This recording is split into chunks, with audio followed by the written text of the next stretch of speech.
minutes, so I won't see it. But I want to see what Dobbins are we getting. Well, it's funny you say that. Ralph Zade, he has the answers. Injury Report is brought to you by Orthopedic Associates of Central Maryland. In pain? Contact the experts at Orthopedic Associates of Central Maryland at mdbonedocs.com. Care this good feels good to the bone. Injury Report. Well, Dr. Ralph Zade joins us now, and Ralph, we were just talking about it. J.K. Dobbins making his season debut. We know he had that just devastating injury last preseason with ACL, MCL, hamstring. He tore off the bone. I would expect he's going to be on a snap count, and we're not going to see that 2020 J.K. Dobbins for at least a little while, right, Ralph? Yeah, I mean,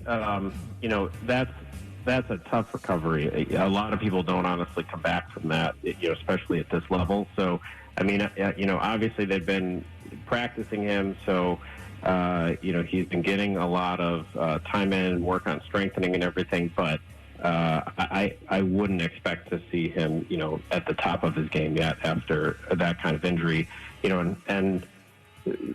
Sometimes studies would show that after that kind of injury, it's hard for people ever to come back at full, what you say, full capacity after something like that. So we'll see, but I think it'll probably be a little bit of, easing back into things. Well, the biggest thing that he's got to overcome, Ralph, to me, because I've had an ACL, that taking that first hit mentally, the mental part is the toughest one initially. Oh, everybody, clinically when you treat people with ACL injuries, and it's been, shown in several studies that's definitely a big thing is overcoming the mental aspect, being able to engage yourself, especially in this kind of setting, knowing that, you had such a devastating injury the last time, you kind of went out there and did this. Plus, when you add in those other injuries, not even just the ACL, it's a lot to recover from, from a stability standpoint in your knee. Hey, Doc, they've got, Mel Kiper and I were talking yesterday, and we were counting up the guys over the end of last year and this year that are on the roster with torn Achilles. Why, is there anything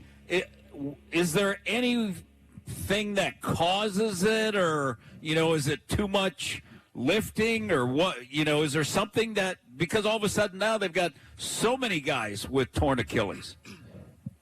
I mean, it is kind of weird. Sometimes if people have like a chronic Achilles tendonitis, like if they were having a lot of problems, in the practice setting or something like that, maybe, and didn't say anything, or, were treated for it, that could maybe contribute to, eventually having Achilles rupture, especially in this kind of setting. But, other than the normal kind of stretching and such, there's nothing that I think puts them at necessarily a higher risk than any other, high-level athlete at having an Achilles tear. But I agree with you. It's a little bit, a little weird. He's Dr. Ralph Zade. Thanks for giving us the inside scoop, what to expect for J.K. Dobbins and others. Thank you, Ralph. Thanks, Doc. No problem. You guys have a good day. You too. Got it. Also, important to point out, Patriots inactive. Safety Kyle Duggar and Jacoby Myers both will not play today. Kickoff between the Ravens and Patriots an hour and 20 minutes away. Climbing the depth chart, Jason Pierre-Paul, he will not play today. The signing's going to